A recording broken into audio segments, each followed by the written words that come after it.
Hello and welcome to this episode of the Rich Revolutionaries Podcast, where I'm joined by another very special guest, Jenna Faye Madden. I will open up the floor for you to introduce yourself to the listeners. Tell us who you are, what you're all about, what you do. Yes, thank you so much for having me. I'm so pumped, so honored to be here. I know it's going to be such a nourishing, expansive conversation. And yeah, if you don't know me, my name is Jenna Faye Madden. I'm the founder of a brand, of a movement called the Resourced Woman. And my mission is all about helping the awake, the conscious, visionary female entrepreneurs in our world to be more resourced in all areas of our life so that we can really become the version of us that our mission is asking for us to become, and so that we can really rise up in our business, in our life, personally and professionally, to have what we need in order to be successful and to do it in a way that's actually sustainable and nourishing us as well. So really going out of the old paradigm of leadership and business creation and shifting into the new paradigm of what I call new earth feminine leadership. So that's what I'm all about. And I know we're gonna have such a great conversation today. Yes, yes. Okay.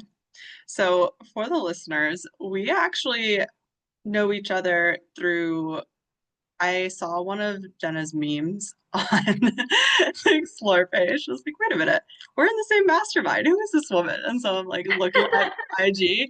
I'm like, wait a minute, like, is this a version of me from the future? Like, what's happening here in this time warp? So we're both talking about a lot of similar themes of New Earth leadership, of what you're talking about and what you call the new paradigm of feminine leadership. I'm calling the New Earth CEO and the sensual psychic leader. And so similar themes, different languaging. And I'm so excited to dive in with you and really get into the like mycelial network of what it means Yeah. to be a resourced woman and lead in this new paradigm. So tell us about the evolution of both your personal evolution and your brand's evolution and how these have interwoven together to scale to multiple seven figures. Okay, yeah, let's do it. So yeah, because they honestly really both me and the business have been on this evolution. And as I know you get, there's a lot of parallels, there's a lot of intersections, and I feel like as we grow, so does our movement, so does our body of work, our business. So it really has been an evolution of both. And I mean, not that I wasn't a person before this point in my life, but it really feels like things really started. It was about a decade ago. And I really was living a completely different life, a completely different timeline. Like, just for context for everyone listening, 10 years ago, I was in a corporate job I hated. I was actually, to this month, like to the day 10 years ago, was when I left a 7-year relationship that ended in a restraining order for him, not me, against him, not me. And, I had been a stepmom for 7 years. I was taking care of my ex, his son, my parents, my grandma. My friends called me Mother Jenna. So I was like people pleaser to the nines. I was just starting a major weight loss health journey of losing like 70 pounds. So everything was just completely different in my life. I was a chronic stoner, had like never really left my hometown. And, now decade later, it's like I'm married to my soulmate and we're celebrating like our 9-year anniversary and we've grown multiple businesses and multiple seven figures. And it's like, whoa, like how has all of this happened? And it truly was an evolution that started, I would say, with my own personal awakening and like the personal development side of things. When number one, I started to get healthier, my confidence got stronger, I left the relationship, then I got the courage to leave my job. I started dabbling in entrepreneurship and was like, holy shit, there's like a whole other world out there, which for me started with network marketing really before anything. I had a business background in corporate, but entrepreneurship wise, I was just I had no idea what I was doing. And when I dipped my toe into network marketing, it really showed me like a whole other world existed. It started introducing me to the idea of online social media marketing, which I feel like was pretty different then, but nonetheless, it was like, wow, like I could build a business from anywhere, and there's people like there's a whole other life available to me. So that was really inspiring. I started traveling as well, going to different events and things, for some of them for network marketing, but some of them just like personal development kind of based. Then that led to my big health transformation, which led to me becoming a personal trainer and health coach and a Reiki practitioner and a healer. So I had for a while this kind of transition out of corporate and my completely other world into like a bridge where I was building a local business, not much online yet, except for my network marketing. But locally, I was like fully booked with personal training clients, coaching clients, healing clients, until I met my partner and we decided to start traveling full time. And it was like, oh, I got to figure out how to do this online, and I had no idea like how to do that. I was super naive too. I was like, I'll just start making courses, and if I sell like 1,000 people a course, I'll be a millionaire, and we'll just drive around and figure it out, and like realize like number one, you need cell service. You can't just be off grid all the time. You got to actually grow a business and build an audience and build a network and all of these things. But yeah, that led to what was my business name for about 7 years, which was Soul Meets Strategy. I even have a tattoo of it on my arm. And, it started off more personal development based, serving women who are awakening, figuring out their purpose. But women were constantly asking me, like, how did I quit my job? And how did I grow this business? And how did I manifest my partner? So it became a more holistic business, more focused on the leadership and actually business growth a lot faster. And I realized for me, I was a great healer. I feel like that's still obviously woven into my business, but my mission like really revealed itself to me that it was much more powerful for me to focus on helping women who are the healers and the leaders of this new paradigm, because business came so naturally to me, and that was going to create a bigger impact. And so I really doubled down on that, which has been growing, shifting, evolving, always with that holistic lens, but really realizing like the more money that conscious women are making, the more great things they can do when they're resourced. And resourced goes far beyond the financial. I mean, like being resourced in our community, being resourced in our sovereignty, being resourced in our connection to source. And so I started using that term a lot. And it was this year I was driving, and my husband was driving, and I was like, I think that maybe I need to rebrand. And he's like, did Soulmate Strategy just die? Yes, it did. And then I already knew like what was going to be like the brand, the rebrand, because I've been using that term. And when I kind of looked at my content, I was like, oh, it's already like right in front of me. So that really led to the rebrand, which is just basically a deepening of my body of work and expansion of it. And I feel like that is for so many of us. It's just this ongoing evolution of like, we grow, the business catches up, our business grows, we catch up.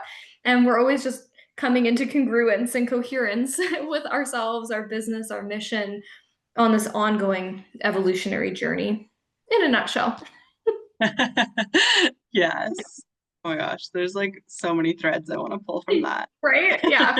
Okay, let's start. Okay, I actually want to hear a little bit more of the specifics of like what was the aha moment, the straw that broke the camel's back, so to speak, of you being in corporate and then choosing like, okay, this actually isn't my mission. This isn't my truth. I'm gonna step away from that, because I know that's a very like scary transition for a lot of people. Yeah. Oh, I'm so glad you asked, because it's actually a really juicy, I think, answer to this, because I was such a people pleaser and it was uncomfortable to make a change like that. But at the same time, and I think this is kind of growth, is I got more comfortable being uncomfortable in a growth perspective, Mhm, because I was so done being uncomfortable in like a mhm. settling kind of perspective. So there was an element of my soul and my higher self was like, you can't do this anymore. And it was just becoming stronger and stronger and stronger. And I would like go and cry in my car during my lunch break. I became like really just disconnected, because I was lucky, I guess, to be in a role where if I was getting a certain amount of things done, it's like it didn't really matter how I spent the rest of my day. So I had the flexibility. And just for context, I was a human resources and safety manager at a manufacturing plant of like 300 people. So other than like the upper management, I didn't really have like a lot of direct supervision and direction. So if I was getting like performance reviews and the hiring and the things done, nobody was tracking how I was spending my time. So it gave me a lot of time to talk to my new boyfriend at the time. It gave me a lot of time to build my network marketing at the time because I was very good at just like get done what I need. And I learned a lot in that role because I was such a quiet, introverted, terrified of public speaking. And in that role, I was just like all of a sudden thrown in. I think they just thought like good, cheap labor because I was young, I was fresh off the boat. They're like, we'll give her this big job and title, but also we'll not pay her a lot because she has no experience. So I had to learn really quick how to manage and hold a room and hold the energy of like 300 employees, even though I'd rather probably die than do that. So I learned a lot. And there kind of came a point where it like stopped serving me in my growth and it was just getting stronger and stronger and stronger. And the big thing that kind of broke the camel's back, so to speak, is that I had to get really good at firing people. And I didn't really want to fire people. I mean, sure, there was some people here and there who like they deserved it, and so it was okay. But I was just laying off a lot of people. And so the employees there, I like to think really liked me. They were very sweet. It was very nice, but they started to also fear me. And so they would always be like, "Oh crap, is today my day?" Like there was times where I was like taking 10 to 15 people at a time sometimes to the boardroom and just like throwing out letters and firing them, laying them all off at once, to like get it done. And I didn't like that. I didn't like being that person. And so one day it was someone's birthday and the company would give out $20 to each employee on their birthday. And it was my job to like page them up to my office and like give them their 20 bucks. So I paged this employee and a few minutes goes by. I'm like, where is this guy? And so I look out, I had these like blinds so I could like look through into the plant from my office. And he was going and hugging every single person. There's like 300 of them. He's like hugging every person. I'm like, holy crap. So 20 minutes later, he gets to my office and he walks in. He's like, okay, Miss Jenna, I'm ready. And I'm like, happy birthday. And he dropped to his knees, this like 50-year-old man, and starts sobbing. He's like, you're not firing me today? And I was like, no. And I just broke my heart so much. And I literally like that day was like, I can't do this anymore. And like I didn't have savings or a plan. I was kind of confirmed in my decision because both of my direct managers were like, yeah, this place is a shithole. You have so much more potential. Like, whatever you need, you should, but yeah, you should make an exit plan. Like, this place sucks. I was like, okay. So I did. And that's how then I kind of had my bridge into getting a personal training certification and health coaching and stuff. Is I basically used all my vacation time that summer to do some further studies and use that, which honestly at the time I was like, oh great, I'll create more network marketing selling shake clients by having these other things, which it did actually. But it also gave me some safety and structure in this unknown of like what to do next, which was good as well. Mm-hmm. Mm. Yeah. I wanna like sift through the conversation on power dynamics. It sounds like that was like a beginning point to Yeah. your awareness of how power dynamics are used and, abused in the corporate world. And then Yeah. if we could like kind of red pill, blue pill people of like that world, and then how we um hold power as New Earth CEOs.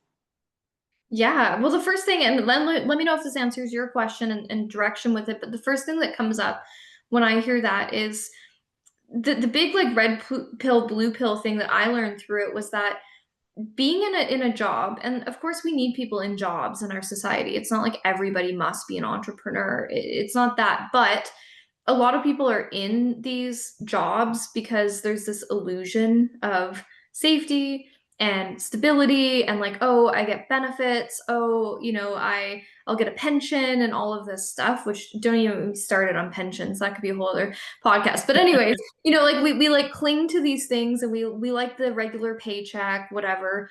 And I saw it firsthand of like all these people just like they're just a number. They don't really care about them. And I saw it in many other ways too, in that role of like telling and advising, like, hey, it's illegal to make people work more than 12 hours in a shift. And they're like, we don't care. Like, and I just realized like companies don't actually really care about you, generally speaking. And okay, even if you have a great company and they care about you, it's still business at the end of the day. So if they need to cut you, they will.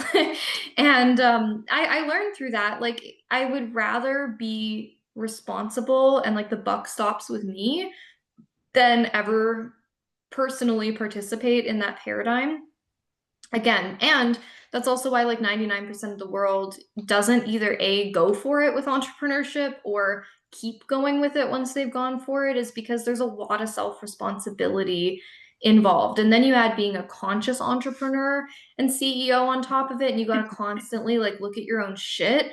Most people don't want to do it, but that's really what I learned through that process, is like it's actually an illusion of safety, but it's a very seductive illusion that a lot of people are very gravitated towards. Yeah, it's like this learned helplessness, right? That Yeah, you come absolutely. to, All by design. yeah, exactly. It's a codependent system. And I lost my train of thought. We'll come back. Yes. So I wanted to talk about like my parallel experience of leaving a corporation is kind of different than yours because I was We're working excited to hear. as a flight attendant. I Okay. went to business school, and before business school, I was like, I don't know what I want to do. I want to travel. And my parents were like, we didn't have the opportunity to be resourced to go to university, so you must. And I was like, okay. So I did that, went to business school for 4 years. And upon graduation, I was like, all right, now it's my time to shine. I've been waiting for this opportunity for 4 years. I'm gonna go be a flight attendant. And everybody in my graduating class is like, who are you gonna work for after you graduate? I'm like, it's a surprise. And they're like, what do you mean? Like, I don't know yet. It's a surprise to you and me. So I ended up moving to Toronto, became a flight attendant, and this was in 2018. So 2 years in, COVID hit and we all got laid off. And it was like we were dropping like flies because the world was shutting down. And the Yeah. company nor the government was giving us any type of information of like what was going on. And tensions, anxieties were like out of 10 because passengers were trying to get information through us. We're like, we don't know as much as you don't know. And then one day we just got a call that we were laid off for an unforeseeable future. And the type of like environment was like, oh, it's going to be 2 or 3 months, whatever. It ended up being, I think, a year and a half to 2 years. And Yeah. so in that time, I ended up working for my sister at a law firm for a while and like had my like I think I lasted 4 months in under fluorescent lighting behind a laptop. I was like, I can't, this is not for me. Working so much overtime because, my sister is in that whole paradigm of entrepreneurship of like, I like carry the weight of the mission on my back. And so I saw, because I was in the back end systems of Air Canada, that like there was a window to leave. We went to Costa Rica. I built a whole new life in the jungle, did my whole like spiritual hippie traveler era and did a yoga teacher training, Reiki training, theta healing, Ayurveda, like a bunch of things all at once. I think I did that all within like a month and a half. And I was like, all right, time Wow. to put my business degree to use. Let's build a business. I So I love it. built a website and then started handing out flyers on the beach, doing the whole local thing. And then a few months into that, I got a call back from Air Canada saying, like, you can come back on the condition that you get vaccinated. And I was like, fuck this tyranny bullshit. This is my formal resignation. Like, see you never. And so that was my exit. I love There it. was no plan, there was no structure, no strategy. I just like jumped into the void and figured it out. And I like to Love say it. we build the plane while we're flying. 100%. 100%. Mhm. Absolutely. I'm like, that's like life, business, awakening, all like rolled up into one. And I Mhm. feel like even when we think we start to figure it out, it's like, no, if we're always growing and evolving, we're literally always building the ship as we're going, 100%. Yeah, like there's this illusion that can come into entrepreneurship and, any area of life of like having it all together and being this like, structured, well-polished professional. I actually just created a reel about this that was hilarious. So listeners, go check that out on my Instagram after Yay. this episode. It'll be linked in the notes. And I like to like crack that open and show people that we are always in the messy middle. There's no ending point, right? We're spiraling around the center, and we get to bring strategy and structure to create some momentum and to be resourced in that messy middle. So I want to hear you talk about the importance of awakened women here to lead new paradigms, becoming the most resourced version of themselves who their mission actually requires. And this is a threshold that I'm walking through right now because I've just kind of been like what I like to say in the womb storm. Yeah. And I'm recently like, okay, let's like bring in some structure and strategy here so that I can be resourced and I can build the bigger vision beyond the vision that we're going to get into after this.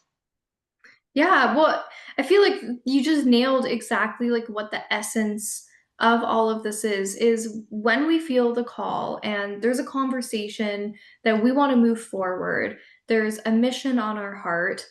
I feel like to take it from ideation into real creation and anchoring it in requires resources. And I think, like I alluded to before, financial is one of the first things that comes to mind, which absolutely is like a component, it's an aspect of it. And so there's a layer of letting go of our shame and our stories around being a wealthier version of us and owning the fact that yeah, money talks. Like there's, having the actual resources to buy land, to invest in the business, to give back to our communities. Like they're in this current paradigm, even in the transition, we're still in a society that operates based on an exchange of currency.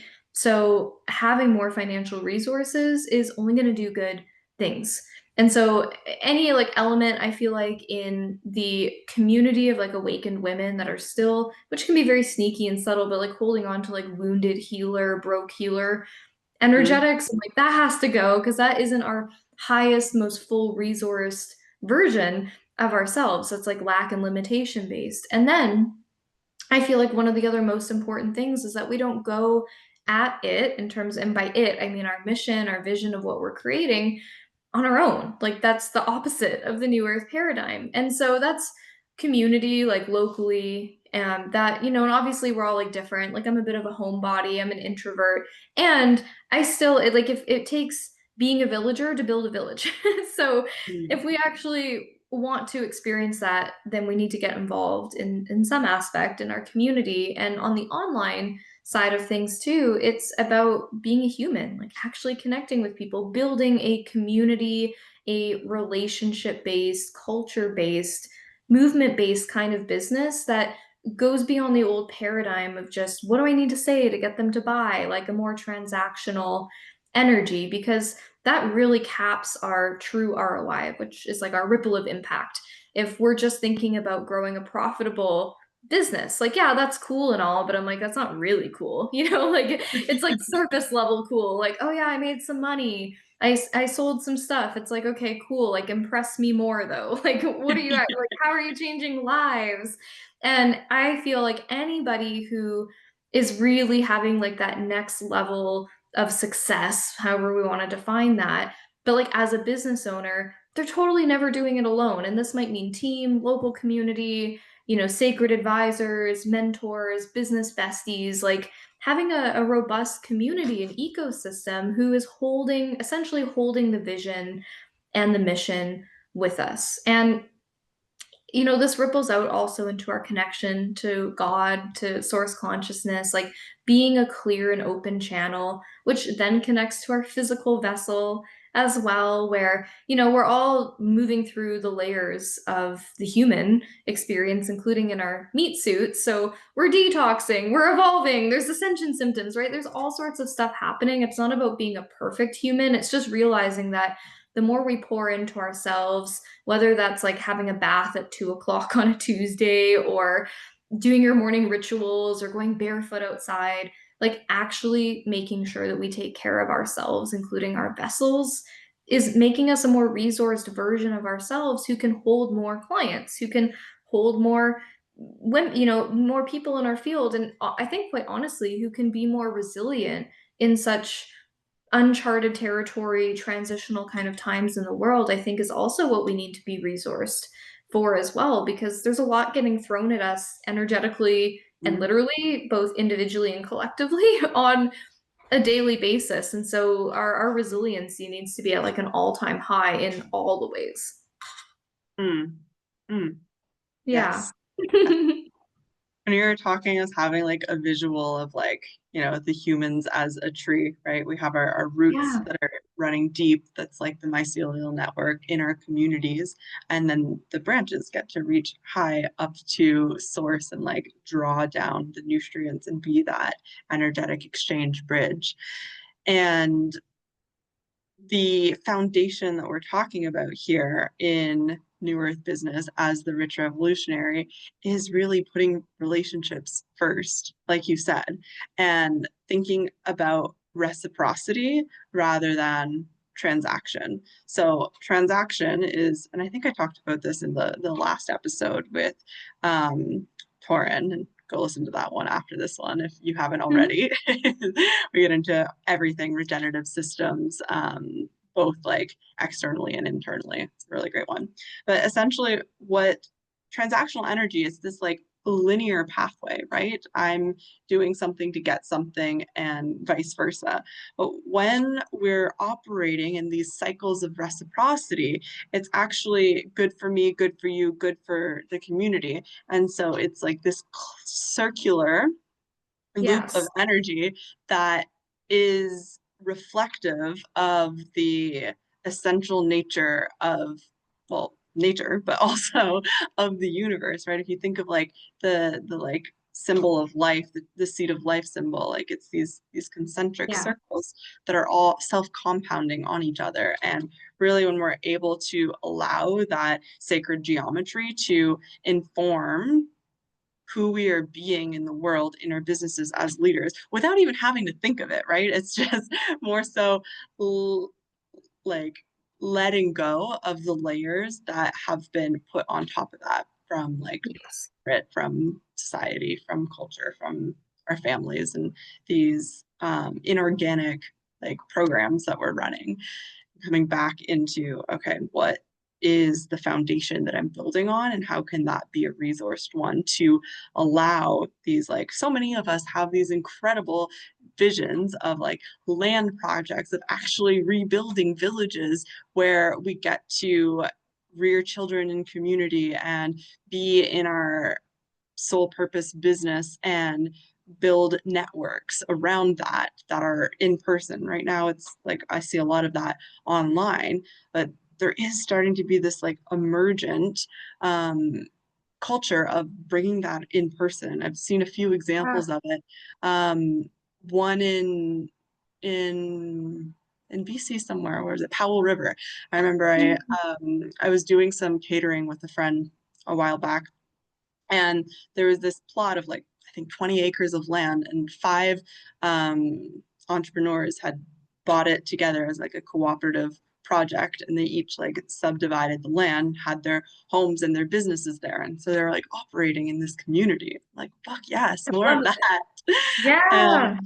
um the the vision of that, and we're going to kind of transition into the vision beyond the vision, that is on my heart, is to create eco-residential retreat centers that are this village essentially, and to have um, the founding members all be New Earth CEOs, and have that like central chalice space to do retreat offerings and a central kitchen space that gets resourced by a permaculture food forest and have like birthing centers and unschooling, jungle schooling programs for kids, and then actually invite people to come learn from the business model and replicate it and like start to grow these villages globally.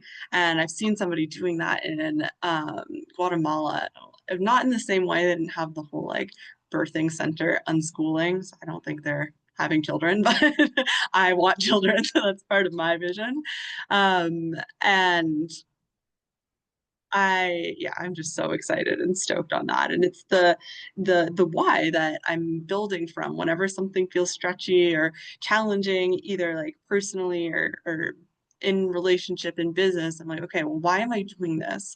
And when I come back to that seed of heart-based desire and vision for that vision of the vision of the vision that gets to ripple into generational impact and wealth in the sense of the opportunity to choose from infinite possibilities in any moment of a space like that, then I'm like, okay, like I can keep doing this. It's not about me, right? I'm going to do whatever it takes because it's not about me. Yeah. You're speaking my language, girl. Yes. So I want to hear more about like your vision beyond the vision, what I like to call Yeah. like the vision of an ancient future. Yeah, that's very much the essence of it. And my vision, which I feel like is our vision in terms of myself and my partner, is very much in congruence with what you shared.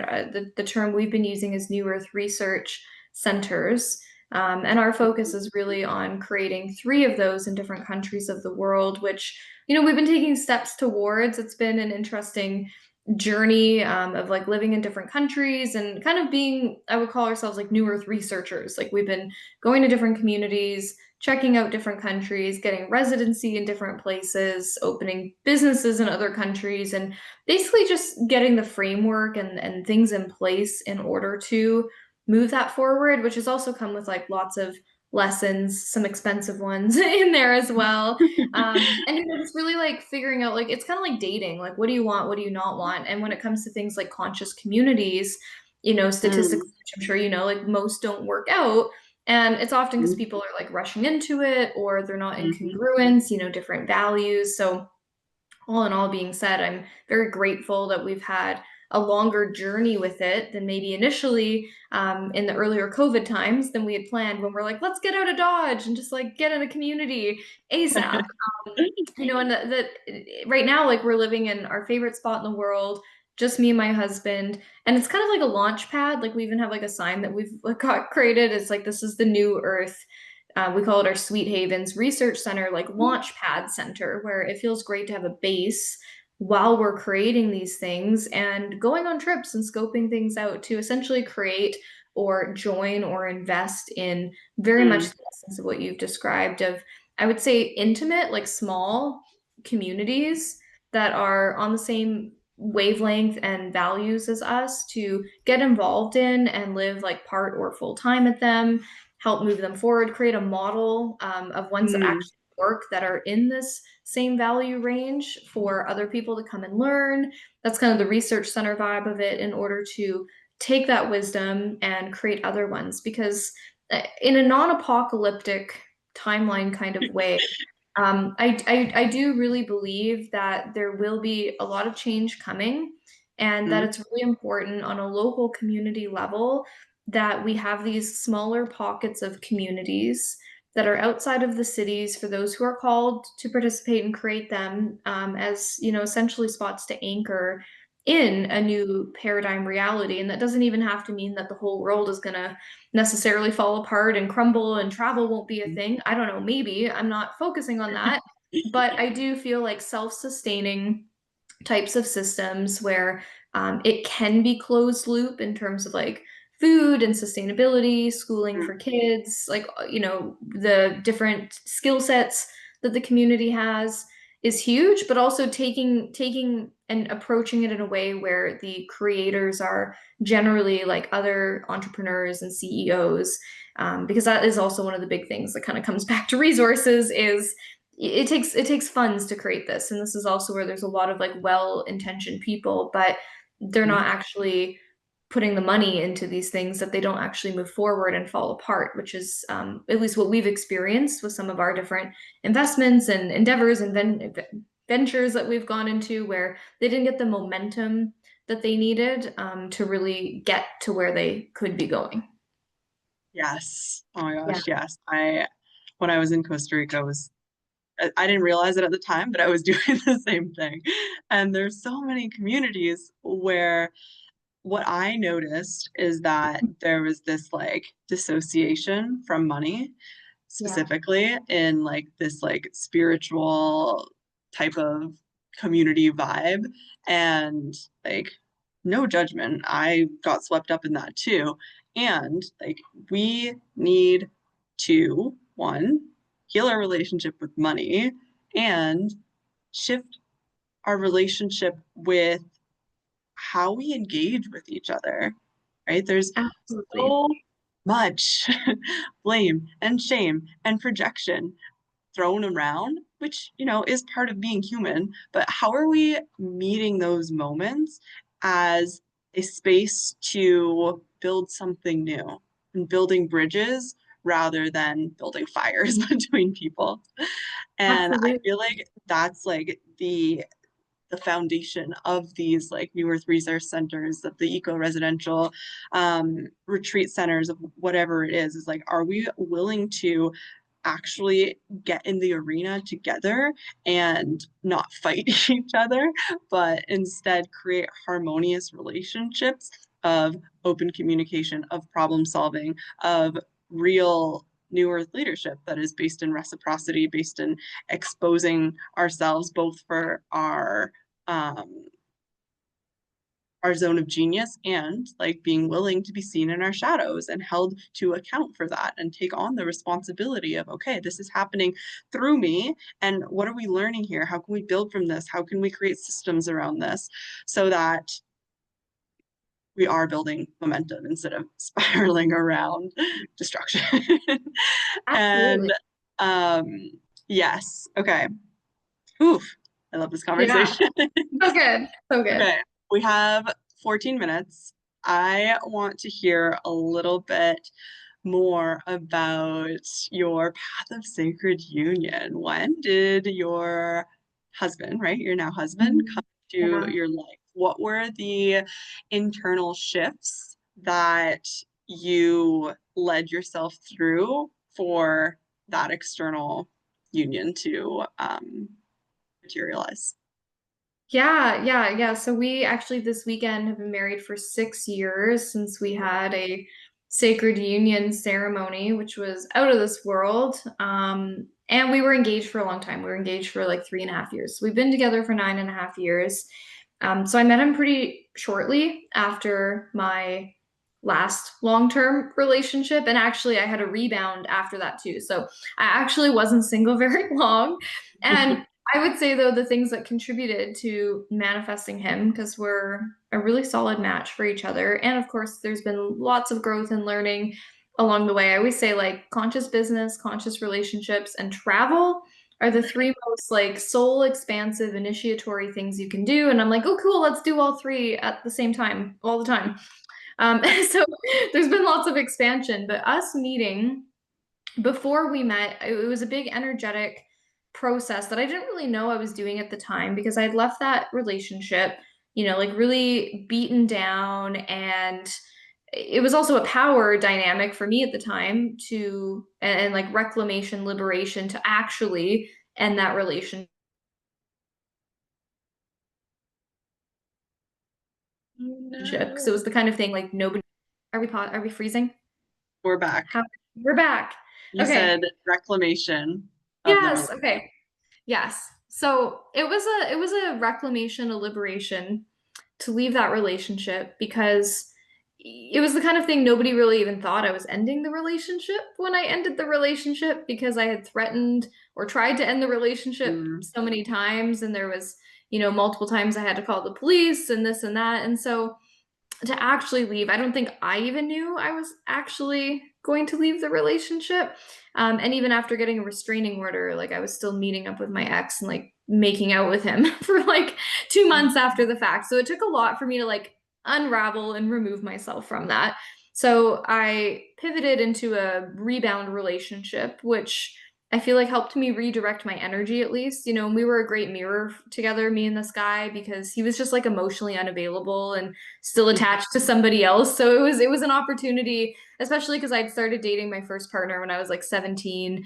And Mm. so I had dated in high school, but I hadn't dated as an adult. So it was, I guess, good to get out into the world and like take some learnings from that. So I ended that rebound relationship after a few months, just realizing that this was not going to go anywhere. And he was emotionally unavailable. And I think I got what I needed out of that. And so did he.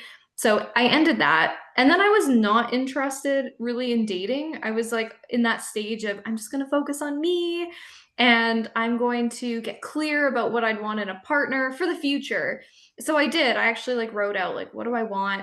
What do I not want? I didn't know I was doing some like manifestation witchery at the time. I was just like going through my own process and I didn't even really know about like manifesting or anything then. So I just like was journaling about all of this. And while that was happening, my friends said, well, you should still go on some like dates and just meet people and get out there. So they set me up on Tinder. And the first date I went on, a guy tried to sell me like electricity, like some sort of network marketing What? electricity thing. And it was the worst date ever. And I just remember thinking to myself, like, if this is what online dating's all about, like I'm not into it. But Yeah. I had already started talking to who's now my Spencer, my now husband, and the conversation took this like whoop, this turn because I had this light bulb of because I was just gonna get off the platform and I thought, well, I'm already talking to this guy. I may as well see if I could sell him some protein shakes and just see if like this approach this is what people do. So our conversation pivoted from casual to like, oh yeah, like you look really fit. Do you take supplements? Like blah blah blah. And we met we met for a first date and I wasn't having any attachment, which was kind of a key point of all of this was I got You clear on bring what I protein wanted. to the first date? Yeah. And we met on our first date, had this like crazy like soul recognition connection as soon as we met. But I had gone in with like no real plan other than to sell him some protein shakes. So I was unattached from like a dating perspective to like the timeline and all of these things. I just kind of like truly let it go Mm. of what I was looking for after getting clear on it. And yeah, long story short, we met on that first date, had a really great first date. I knew he was probably a keeper when I was at the time obsessed with sloths and started telling him about this and started sobbing in the parking lot. And he was still interested in me. So, like, good. And then our second date, I So took him, sob worthy. yeah, second date, I took him to a network marketing sip and sample event. So my team could check him out. And we sold him the highest pack because probably he just wanted to keep seeing me.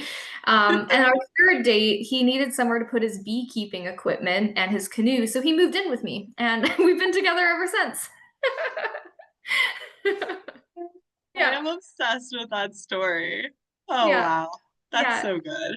Ah, And I it was love just it. this like crazy acceleration. Like for whatever reason, as soon as we met, he had already quit his corporate job and was like a bad influence, like covered in tattoos, corporate Oh. dropout, entrepreneur, serial entrepreneur already. And I think his family was like, oh, good. He's found himself like a untattooed corporate girl and he's going to turn his life back around. But it went the wrong way. And they're Psych. like, all of a sudden, like, I'm covered in tattoos, quitting my job. And within a couple months of dating, like we had bought the domain like spenceandjenna.com and we were like selling a mishmash. We're like, we'll take you Wim Hofing and ice bathing. We'll take you forest bathing. I can personal train you. Like we didn't know what we were doing. I was Love like, it. protein shakes, whatever you need. We had this like crazy long website with like 200 different things we could sell you Yeah. or guide you through. So yeah, we were together in life and business and then travel shortly after, like as soon as we basically met. Oh my gosh. I love Yeah. that so much. So beautiful. Yeah. The beekeeping too, like Yeah, the beekeeping, yeah, it's like full circle.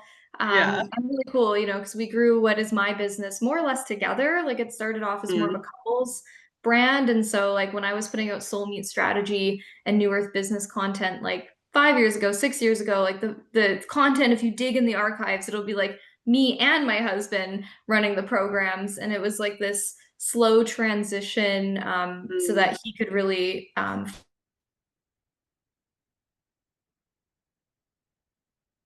follow his path around permaculture blown up since, and for me to be able to creatively evolve within what's kind of always been mine, but also got to become more of my vehicle of expression over the years as well, which has been cool.